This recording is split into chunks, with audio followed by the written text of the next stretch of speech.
하나님의 교훈을 빛나게 하는 교회, 하나님의 교훈을 빛나게 하는 교회.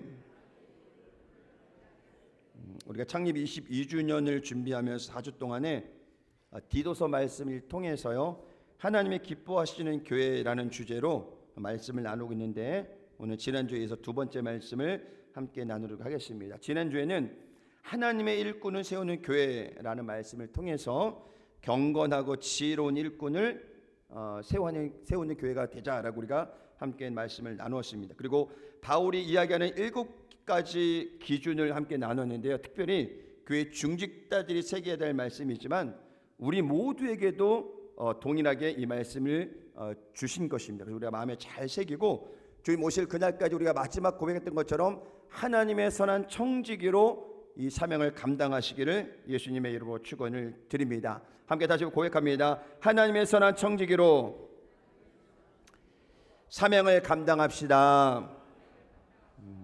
오늘 1장 8절에서 9절에서 사도리 뭐라고 말씀하느냐, 오직 나그네를 대접하며 선행을 좋아하며 신중하며 의로우며 거룩하며 절제하며 믿음 말씀의 가르침을 그대로 지켜야 하리니라고 이야기를 하고 있습니다. 기도하기는 우리 창립 22주년을 맞이하는 우리 교회가 선한 청지기의 사명을 감당하는 교회가 되기를 간절히 주님의 이름으로 축원을 드립니다. 오늘 10절 말씀처럼 하나님의 교훈을 빛나게 하기 위해 우리는 어떻게 살아가야 되는지 오늘 디도가 우리에게 주는 권면의 말씀을 함께 나누기를 원합니다. 첫째 한번 따라하겠습니다. 바른 교훈과 바른 생활이 일치되어야 합니다. 시작.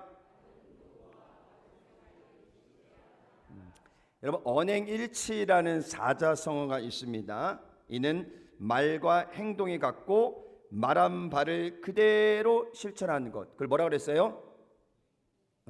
언행일치. 자, 그렇다면 신앙의 태도에 관해서는 신행일치가 있습니다. 동일하게 신앙과 행동이 같고 신앙 고백대로 실행한다는 뜻입니다. 그래서 우리가 말씀을 배우고 묵상하면서 말씀과는 전혀 다른 삶을 살아간다면 지금 우리가 말씀 읽는 것, 예배 드리는 것, 기도하는 것, 이것이 아무 의미가 없는 거예요. 여러분, 우리는 예배 드릴 때마다 우리의 삶이 변해야 돼요. 아멘. 기도할 때마다 그 기도한 대로 살아가야 된다는 사실을 여러분이 기억하시길 바랍니다. 지난 시간에 장로의 자격, 즉 감독의 자격을 말할 때 1장 9절에 뭐라고 말씀하느냐, 바른 교훈으로 권면하고 라고 말했습니다. 함께 따라합니다. 바른 교훈으로 권면하고. 이 바른 교훈의 바른은 건강하다는 뜻이 있는데요, 이걸 다르게 좀 더 해석을 하게 되면은 우리의 생각과 마음이 건강해야 우리의 행동과 언어도 건강하다. 맞나요, 안 맞나요? 생각이 병든 사람, 마음이 병든 사람은 어쩔 수 없이 언어하고 행동이 병들게 나올 수밖에 없다라는 거죠. 세상에서 죄를 많이 짓는 사람들, 요 근래에도 지금 뭐 한 또 사건 때문에 막 광주에 있는 한 경찰서가 막 지금 엄청나게 어려움 당하고 있는데, 여러분, 그러한 사건들이 일어나는 거는 그 사람의 생각과 마음이 어때요? 지금 삐뚤어져 있다라는 거예요.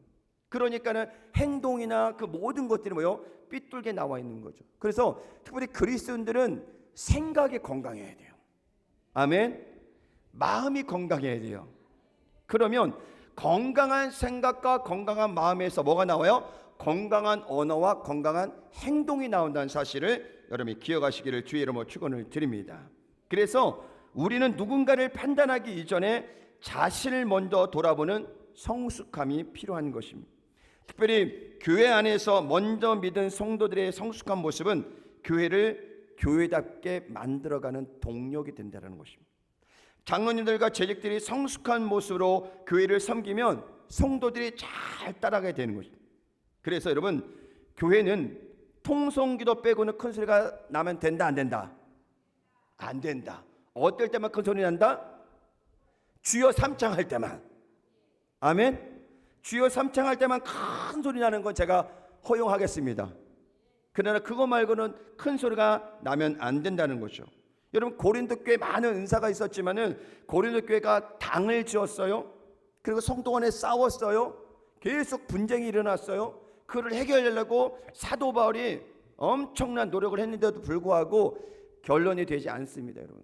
그래서 사도 바울이 얘기한 게 뭐예요? 다른 거 다 필요 없다. 사랑이 중요하다. 사랑이 중요하다라고 계속 강조하고 있는 것입니다. 오늘 우리 가정, 우리 공동체, 이 지역 사회, 그리고 우리나라에 가장 부족한 것이 있다면 뭔가요? 사랑입니다. 사랑. 저 정치도 마찬가지고 이 지역도 마찬가지고 교회도 마찬가지고 가정도 마찬가지고 여러분 사랑이 있으면 모든 것이 다 해결돼요.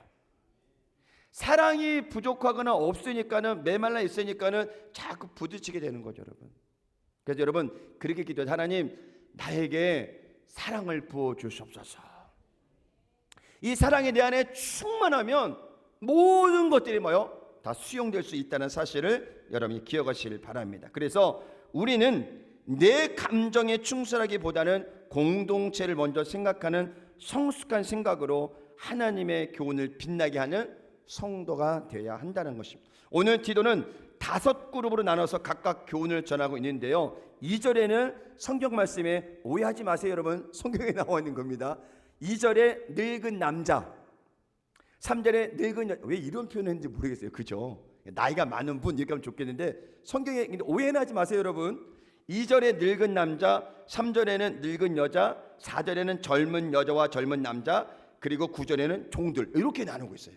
그래서 이렇게 5그룹으로 해서 권면한 말씀들을 우리가 짧게 나눠보도록 하겠습니다. 첫째는 무엇이냐? 나이가 많은 남자 성도들에 대한 교훈입니다. 그래서 지금 내가 좀 나이가 많다라는 분들은 요 대목을 잘 좀 들으시길 바랍니다. 2절 말씀인데요, 함께 읽어볼까요? 시작. 늙은 남자로는 절제하며 경건하며 신중하며 믿음과 사랑과 인내함에 온전하게 하고.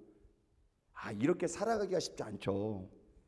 절제도 해야 되고 경건해야 되고 신중해야 되고 믿음과 사랑과 인내함으로 온전하게 해야 되고. 이렇게 지금 뭐요? 나이 많은 분들에게 디도가 권면하고 있는 것입니다. 이는 단지 나이가 많은 사람을 이야기하는 것이 아니라 당시에는 공동체 어른 역할을 하는, 즉 우리가 여기서 이해하는 장로를 이야기하는 것입니다. 바울은 제일 먼저 그들이 절제할 줄 아는 자들이라고 언급을 하고 있습니다. 여기서 절제라는 것은 무엇이냐? 온화하고 차분한 성품. 함께 따라합니다. 온화하고 차분한 성품. 제가 이용교 선교사님 2월 1일 날 오신 날 여러분 얼굴 보셨지만은 화 내실 분 같아요? 안 내실 분 같아요? 전혀 화 안 내실 것 같죠? 대답을 안 하세요. 괜찮아요. 제가 예배 끝나고 나서 선교사님 잠시 이렇게 둘레길 도신다 그래서 같이 돌았는데요. 화를 내신 건 아닌데요. 화를 내실만 하더라고요. 목사님을 뭐라 하는 게 아니라, 이영희 성교사를 뭐라 하는 것이 아니라, 우리가 외모로는 참 온화해 보이고 뭔가 좀 이렇게 그래도 좀 거룩해 보이는 것 같아도 실질적으로 우리가 삶을 살아가다 보면은 뭐요? 그 사람의 성품을 알 수 있게 된다라는 것입니다. 며칠 전에 서울에서 목사님 2분 가정에 내려오셔서 2분하고 이제 식사를 하면서 이런저런 얘기 나오다가 한 목사님이 그러더라고요. 뭐 사모님도 너무 좋으시고 목사님도 너무 좋으실 것 같아요. 한 목사님이 뭐라고 하냐면, 목사님 한번 살아보세요 그러더라고요. 이게 누가 제3자가 판단하는 거하고 같이 살아보는 거하고 또 다르잖아요, 그렇죠? 사람은 겪어봐야 돼요. 같이 경험해봐야 돼요. 좋은 일들도 경험해보고 또 안 좋은 일도 경험해봐야 진짜 그 사람의 뭐가 나와요? 성품이 나오는 거예요. 그래서 오늘 성경은 뭐라 하냐? 나이 드신 분들에게, 어른들에게, 즉 장로들에게 뭐라 그러냐? 절제하고 경건하고 신중하고 믿음과 사랑과 인내함으로 온전하라라고 성경은 권면하고 있는 것입니다. 여러분, 신앙의 자유를 방종으로 오해하면 안 됩니다. 그러니까 사도들이 뭐라고 그랬냐? 모든 것이 가나 모든 것이 유익하지 않다라고 했어요. 그 말은 무엇이냐? 신앙의 자유는 있지만 그 신앙의 자유가 이꼬로 방종은 아니다라는 거예요, 여러분. 그 안에 뭐가 있는 거예요? 오늘 디도가 얘기하는 것처럼 절제가 있는 거예요. 구분할 게 있어야 된다는 거죠. 신앙의 자유라는 이름으로 모든 것이 방종하다면 그 신앙의 자유는 건강한 것이 아니라는 것을 이야기하고 있다라는 것입니다. 즉 타인의 유익과 공동체의 덕이 기준이 되지 않으면 그것은 방종이라는 것입니다. 그래서 우리는 무엇을 하든지 하나님이 기뻐하시는 일인지를 우리가 좀 더 깊이 생각하고 행동하는 것이 더 좋다라는 것입니다. 아멘. 함께 따라합니다. 하나님이 기뻐하시는 일인가? 내가 어떤 말을 하거나 어떤 행동을 하기 전에 한 번 정도만 더 생각하면 뭐요? 절제할 수 있고 실수하지 않을 수 있다라는 것입니다. 그래서 장로님들은 성도들에게 온유하고 온화한 성품을 갖고 섬김의 모습으로 성도들의 롤 모델이 되어야 되는 거예요. 성도들을 대표해서 당회를 이루고 있지만 그 모습만 있는 것이 아니라 성도들의 뭐요? 신앙의 롤 모델이 되어줄 수 있어야 된다고 오늘 성경은 이야기하는 겁니다. 그래서 예배와 기도 생활 그리고 복음 전파에 가장 앞서서 모범이 되어야 된다는 것입니다. 그래서 저는 우리 교회 성도들이 우리 장로님들에게서 이렇게 좀 많은 이야기가 나왔으면 좋을 것 같아요. 우리 장로님들은 참 존경스럽습니다. 우리 성도님만 한번 하겠습니다. 우리 장로님들은 참 존경스럽습니다. 지금은 제가 시켜서 했지만은 이제 시켜서 하는 게 아니라 뭐예요? 우리 스스로가 우리 장로님들 교회를 섬기고 기도하고 열심히 내는 장로를 보면서 우리 스스로가 뭐라고 고백해야 돼요? 야, 우리 장로님들 참 존경스럽다. 근데 이 말이 나오려면 어떻게 해야 돼요? 우리 장로님들이 절제하고 경건하고 신중하고 또 성도들을 품을 수 있는 온화한 마음을 가지고 있으면 우리 성도들이 뭐요? 화장실 안에서도 야, 우리 장로님 참 존경스럽다. 밥을 먹어서 아, 우리 장로님 존경스럽다. 제가 시켜서 하는 거지만 한 번 더 고하겠습니다. 우리 교회 장로님들은 존경스럽습니다. 제가 시켜서 하는 거지만 우리 장로님들 마음이 얼마나 기분 좋겠어요. 이제는 제가 시켜서 하는 게 아니라 우리 성도님들이 서로 섬기며 서로 존경하며 그렇게 함께 만들어가는 귀한 교회가 되시기를 예수님의 이름으로 축원을 드립니다. 무엇보다 하나님 앞에서 흠없는 자로 하나님을 두려워하고 영적 질서의 모범이 되어야 된다는 것입니다. 여러분 우리 어른들은 아이들에게 뭐라고 말씀이냐? 야, 무단횡단 하지 마. 근데 무단횡단 누가 많이 해요? 어른들. 학교나 유치원이나 이런 데서 야, 횡단도 갈 때는 손 들고 하고 뭐 여러 가지 많이 얘기하지만은 무단횡단은 누가 많이 해요? 김총호 안집사님이. 그렇게 늘 아이들한테 교육하면서 어른들은 지키지 못한다는 거예요. 결국 오늘 이야기는 무엇이냐? 우리 장로님들이 성도님들 건면하기 이전에 뭐 해야 되는 거예요? 횡단보도를 지키는 거예요. 신호를 지키는 거예요. 그리고 성도들이 무단횡단하면 뭐 해야 돼요? 김총환 지사님 신호를 지키세요. 이렇게 해야 뭐요? 김총환 지사님 무단횡단 안 하죠. 그래서 그러한 모습들이 우리 장로들 모습 속에서 나오시기를 예수님의 이름으로 축원을 드립니다. 둘째는 나이 많은 여자 성도들을 향한 가르침입니다. 우리 나이 많으신 여자 성도님들 잘 들으세요. 3절 우리 함께 읽겠습니다. 시작. 늙은 여자로는 이와 같이 행실이 거룩하며 모함하지 말며 많은 술의 종이 되지 아니하며 선한 것을 가르치는 자들이 되고. 뭐라 그랬어요? 행실이 거룩하며 모함하지 말며 많은 술의 종이 되지 아니하며 선한 것을 가르치며. 여러분 모함한다는 건 뭘까요? 헐뜯는 거예요. 남 이야기하는 거예요. 근데 여러분 기억하세요. 누군가가 내 얘기할 때 나는 듣지 못해도 그 헐뜯는 모함하는 그 얘기를 누가 들어요? 하나님이 다 듣고 계셔요. 그리고 하나님 뭐라고 말씀하실까요? 안타까운 마음에 너나 잘하세요. 성경으로는 뭘로 얘기하고 있을까요? 내 눈에 들보를 먼저 보라. 그러니까 제가 서두에 말씀드린 것처럼 여러분 우리가 누군가를 권면하기 전에 누군가를 비판하기 전에 자기 자신을 먼저 바라볼 수 있는 성숙한 믿음이 필요하다는 것입니다. 내가 남의 눈에 티끌을 지적하고 있지만 내 눈에는 뭐요? 들보가 들어있다는 거예요. 여러분. 더 많은 흠이 있는데 우리는 남 지적하는 것에 굉장히 즐겨하진 않지만 자주 그런 일이 있다라는 것입니다. 그래서 여러분, 절대 교회에 많은 사람들이 두세 사람 모일 때 다른 얘기하지 마시고 뭐 해야 된다? 기도해야 된다. 아멘. 하니까 따라합니다. 모이면 험담하지 마시고 기도합시다. 지금 우리 교회 기도할 점이 얼마나 많아요. 여러분 가정에 기도할 점이 얼마나 많아요. 그러면은 서로 둘이 있으면은 내 기도일목 주고 서로 중보기도 하고 또 교회에서 기도하고 기도할 거리가 엄청 많은데 둘이 모이면 그냥 남 얘기하고 험담하고 이것은 안 된다라고는 성경은 이야기를 하고 있는 것입니다. 7월 7일부터 제정된 법이 있대요. 7월 7일 아세요? 법에 관심 많은 사람들을 7월 7일부터 정보통신망법 개정안 이렇게 나왔대요. 7월 7일. 그 뭐냐면 기존에 있던 그 법인데 조금 더 강화됐다라는 거야. 왜? 너무 거짓 뉴스가 많으니까.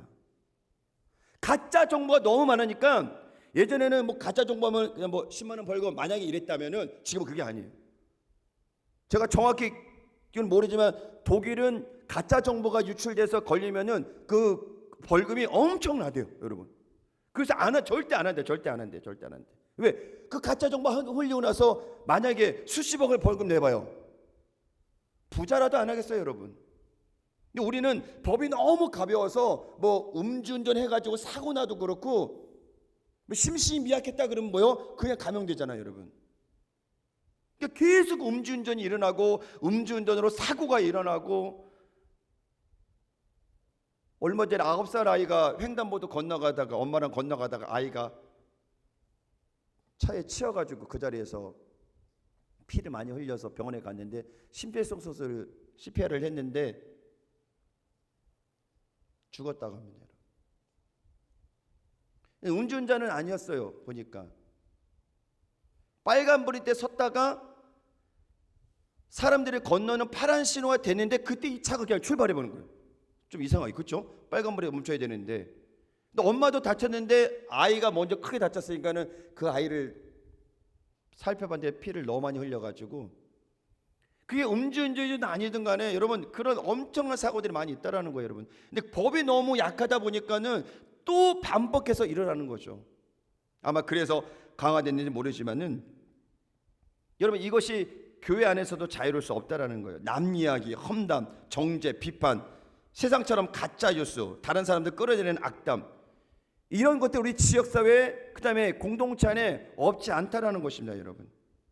그래서 우리는 이 모든 것에서 자유로울 수 없기 때문에 정말 우리는 오늘부로 여러분 남 이야기 하는 거, 험담하는 거, 가짜 뉴스 절대 하지 않기를 바랍니다. 아멘. 성경은 말씀합니다. 그 행위대로 각각 심판을 받으리라. 하나님이 다 보고 계신다는 거예요. 그래서 교회는 사람을 살리고 세우는 사명을 감당해야 된다는 것입니다. 함께합니다. 교회는 사람을 살리고 사명을 감당해야 됩니다. 교회는 사람 죽이는 데가 아니에요. 사람 살리는 데요. 죽은 자가 와서 살아나는 곳이 어디예요? 교회가 되어야 돼요. 병든 자가 와서 치료받고요. 귀신 든 자가 와서 치료받게 되고요. 아멘. 질병이 고침받고 자음을 얻는 데가 바로 교회라는 사실을 기억하시길 바랍니다. 그래서 우리 스스로가 서로를 죽이는 행동을 하면 안 돼요, 절대. 그렇지는 않지만 서로 격려하고 칭찬하고 위해주고 그렇게 서로가 함께 가야 된다는 사실을 기억하시기를 주의 이름으로 축원을 드립니다. 셋째는 나이 많은 여성도들이 젊은 여성들을 가르치라고 권면하고 있는데요. 4절에서 5절 말씀입니다. 함께합니다. 시작. 그들로 젊은 여자들을 교훈하되 그 남편과 자녀를 사랑하며 신중하며 순전하며 집안일을 하며 선하며 자기 남편에게 복종하게 하라. 이는 하나님의 말씀이 비방을 받지 않게 하려 함이라. 사도 바울이 젊은 목회자인 디도 혼자가 그 교회를 감당하기 쉽지 않았지만은 더군다나 여성 성도들을 그 젊은 목회자가 신방도 하고 상담도 하고 여러 가지 모두 한다는 게 쉽지 않았기 때문에 이렇게 이야기를 한 겁니다. 아마도 디도가 결혼을 하지 않았거나 너무 젊은 사역자 때문에 뭐 이러한 권면을 했을 것입니다. 제가 교구 사역을 여러 번 경험하면서 교구마다 이제 총무권사님이라고 임원들이 있는데, 특별히 이제 총무권사님은 그래도 교구에서 또 나이가 지긋이 있고 신앙생활도 어느 정도 되고 또 그래도 많은 사람들에게 좀 이렇게 좀 칭찬받을 만한 사람, 그런 분들을 이제 총무권사님이 세워서 사역을 같이 하게 되는데요. 제가 20년 전이니까는 지금도 젊지만 얼마나 더 젊었겠어요. 그러니까 디도와 같은 그런 마음으로 사역지에 들어갔을 때 정말 제가 이 말씀이 정말 와닿는 건 뭐냐면은, 제가 성도들을 대할 때 물론 남성들은 같은 동성이나 좀 되는데 대부분 교구는 다 여성들이 굉장히 많거든요. 어른부터 시작해서 젊은 여성까지 많은데 이 젊은 사람이 그 모든 분들을 다 케어하기가 쉽지는 않더라고요. 근데 누가 케어를 하느냐? 총무권사님이. 이분들의 사명이 얼마나 대담하냐, 거의 목회자 수준까지 와요. 상담도 하고 기도도 하고 막 치유사역도 하고. 그분들이 예전에 서대문 시절부터 빨간 가방 들고 달려왔던 그 구역장님들이기 때문에 얼마나 성령 충만한지요. 그냥 막 온 교역자보다 더 성령 충만해요. 그래서 제가 건면에서 잘 듣지 않을 때는 권사님한테, 권사님 우리 집사님 한번 만나서 한번 건면해 보세요.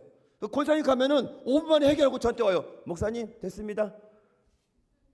제가 얼마나 허무한지 아세요?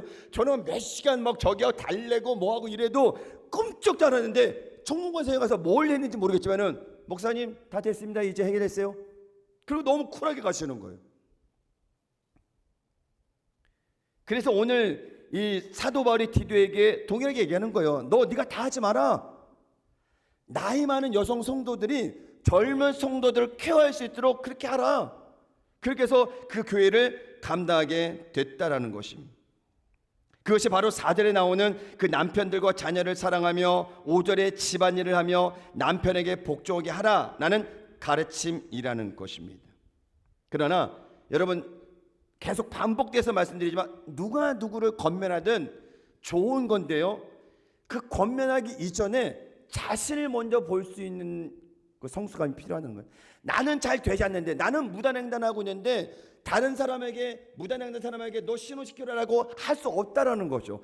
내가 먼저 준비된 상태에서 건면할 때 그 건면도 건강하다라는 거예요. 난 준비가 안 됐어, 혹은 그 상대방이 이 건면을 받기엔 너무 연약해, 그거 건면하지 말아야 돼요, 여러분. 왜냐면 신앙이 다 같지가 않아요. 신앙이. 만약 제가 제 기준으로만 봐서 그냥 김총화 집사한테 건면한다고 하면 김총화 지금 저기 이 자리에 못 있죠 지금. 그렇게 건면하는 거 아닙니다. 그 성도에 맞게 건면을 해야 그 건면도 그 성도가 받아들일 수 있다는 것입니다. 그래서 여러분, 건면할 때 조심하셔야 돼요. 나는 그냥 그 사람 위해서 한 건데 그 사람이 상처받을 수 있거든요, 누구든 간에. 그러니까 여러분도 저한테 건면할 때 할 수 있죠. 그 건면대 여러분도 잘 하셔야 돼요. 그냥 막 하셨다가 저도 상처받을 수 있어요. 저 사람이잖아요.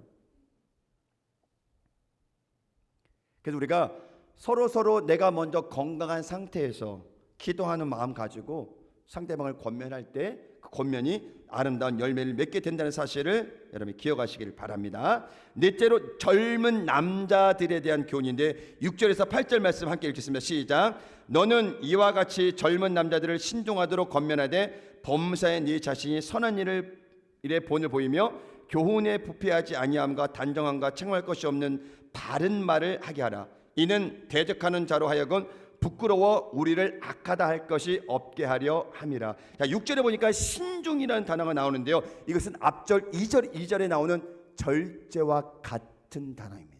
신중하다는 것은 절제할 수 있다는 거예요. 그래서 사도 바울 역시 성도들 역시 교회 안에서 질서를 따라 순종하고 온화하고 온유한 성품을 갖기를 바로 권면했다는 것입니다. 그런데 오늘 7절을 보면요, 앞에 나이 많은 분들, 나이 많은 여성들, 또 나이 많은 여성이 젊은 여성에게 권면하는 것, 이 모든 것들에 없는 단어가 하나 있어요. 그게 뭐냐면 바로 본을 보이라 그런 거예요. 그 왜 그러냐? 젊은 디도가 아마 제가 생각에는 그냥 3, 40 세대 우리가 이야기하는, 그러니까 젊은 목회자가 젊은 사람으로 목회를 하면서 젊은 이 마음으로 만약에 본을 보이지 않으면, 예를 들어서 목회자가 젊어요. 뭐 지금보다 더 젊다고 생각합시다. 이 젊은 목회자가 사역을 하면서 강대상에서는 여러분 사랑하세요, 뭐 인내하세요, 절제하세요, 여러 가지 막 내려가는데 내려가서는 참지 못해. 강대에 서서 이야기하는 거 좋은 땅판이야. 그럼 뭐요? 성도들이 들을 수 없다라는 거죠. 그래서 젊은 디도가 먼저 본을 보이라 라는 그 말씀과 동일하게 젊은 성도들은 어떻게 할까요? 너희가 먼저 본을 보이라, 그렇게 이야기를 하고 있다라는 것입니다. 다섯 번째는 바로 종들에 대한 권면입니다. 9절에서 10절인데 함께 읽어봅시다. 시작. 종들은 자기 상전들에게 범사에 순종하여 기쁘게 하고 거슬러 말하지 말며 훔치지 말고 오히려 모든 참된 신실성을 나타나게 하라. 이는 범사에 우리 구주 하나님의 교훈을 빛나게 하려 함이라. 여러분, 왜 사도 바울은 종들에게 이렇게 높은 도덕성을 요구했을까요? 그건 우리가 오늘 제목처럼 뭐요? 하나님의 교훈을 빛나게 하기 위해서. 즉 세상 사람들이 예수 그리스도를 믿는 자들의 모습을 보고 하나님의 살아계심을 알 수 있도록, 하나님의 이름이 영광을 받도록 살아가라고 지금 권면하고 있는 것입니다. 여러분, 오늘 다섯 그룹을 향해서 주신 이 말씀은 각자 우리 교회 안에 어르신들도 시작해서 나이 많으신 여성분들, 젊은 분들, 젊은 남성들, 종들까지 포함해서 하나님께서 다 주시는 말씀인데, 이 말씀을 오늘 우리 마음가운데 잘 새기시기를 주의 이름으로 축원을 드립니다. 이 말씀을 지켜 행할 때 바로 뭐요? 하나님의 교훈이 빛나게 하는 놀라운 역사가 일어난다는 사실을 여러분이 기억하시길 바랍니다. 그런데 이것이 우리의 노력만으로는 절대 안 돼요. 왜냐하면 우리 마음에는 사도 바울이 고백했던 것처럼 하나님의 법과 세상 법이 같이 공존하고 있어. 내가 막 성령 충만할 때는 막 하나님의 말씀이 막 선포되고 막 은혜로 살아가. 근데 성령 충만이 좀 덜할 때는 뭐요? 세상 법이 이 안에서 막 갈등을 일으켜. 그 자꾸 충돌되는 거야, 충돌되는 거야. 그래서 로마서 7장 24절 뭐라고 했어요? 오라 나는 곤고한 사람이로다. 이 사망의 몸에서 누가 나를 건져내랴. 하고 따라합니다. 하나님의 은혜가 아니고는 우리는 이겨낼 수 없습니다. 하나님이 우리 마음을 붙들어 주셔야 돼요. 하나님의 법과 세상 법이 충돌할 때 성령 충만함으로 세상 법이 무너지고 하나님의 법으로 그 삶을 살아가야 된다는 사실을 여러분이 기억하시기를 주의 이름으로 축원을 드립니다. 그래서 오늘 두 번째 결론으로 디도는 뭘 얘기하느냐? 함께 따라합니다. 구원을 주시는 하나님의 은혜로 살아갑시다. 시작. 11절 말씀입니다. 모든 사람에게 구원을 주시는 하나님의 은혜가 나타나. 여러분, 기독교의 가장 핵심적인 교리이며 복음을 말하고 있는 것입니다. 앞서 다섯 그룹이 가르친 교훈이 구원받은 성도가 어떻게 살아가야 하는지에 강조했다면 11절은 뭐요? 그 삶을 살아가게 하는 동력. 그렇죠? 여러분, 사람이 어쨌든 움직이려면 영양분이 들어가야 되잖아요. 밥을 먹어야 되잖아요. 그렇죠? 그런 것처럼 우리가 삶을 살아가는데, 신앙생활 하는데 이 모든 것들을 행할 수 있는 동력이 무엇이냐? 함께 따라합니다. 하나님의 은혜입니다. 그것을 오늘 디도는 뭐래요? 구원의 은혜라고 이야기를 하는 것입니다. 여러분, 하나님의 은혜로 교회가 세워졌습니다. 아멘? 크게 말하셔야죠. 하나님의 은혜로 교회가 세워졌습니다. 하나님의 은혜로 구원을 받았습니다. 그리고 하나님의 은혜로 오늘 우리가 이 자리에 오게 된 줄로 믿습니다. 그래서 사도 바울도 그렇고 디도도 그렇고 오늘 여러 가지 많은 말씀을 하지만 가장 중요한 게 뭐예요? 이 모든 것을 행할 수 있는 능력이 무엇이냐? 바로 구원의 하나님의 은혜라는 사실, 그것을 잊지 말라고 오늘 우리에게 이야기를 하고 있는 것입니다.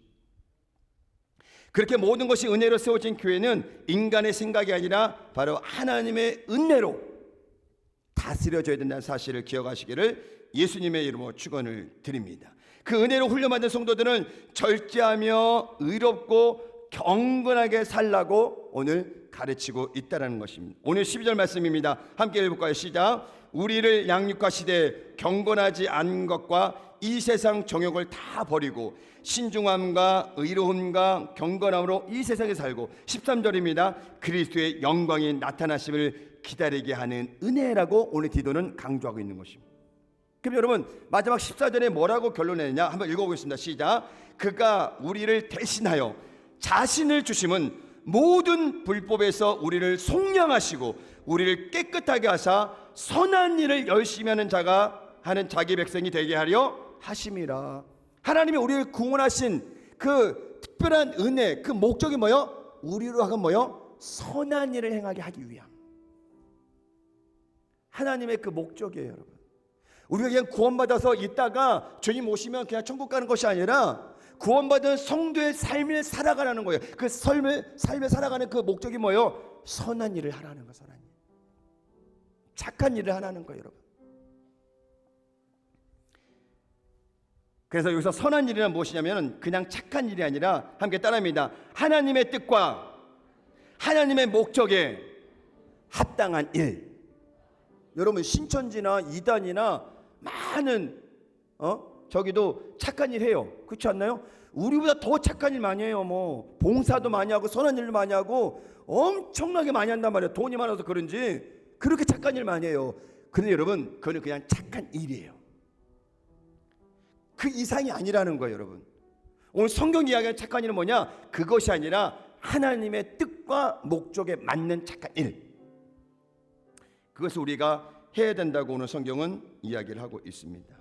여러분, 우리 교회가 그저 22전을 준비하면서 기념으로 끝날 것이 아니라 성숙한 교회로, 성숙한 성도로 성장해야 되는 것입니다. 더 나아가서는 하나님이 기뻐하시는 교회로 성장하기를 주의 이름으로 축원을 드립니다. 우리 옆에 분과 인사합니다. 하나님이 기뻐하시는 교회가 되도록 헌신합시다. 시작. 기도합니다. 하나님 아버지, 오늘 바울이 디도를 통해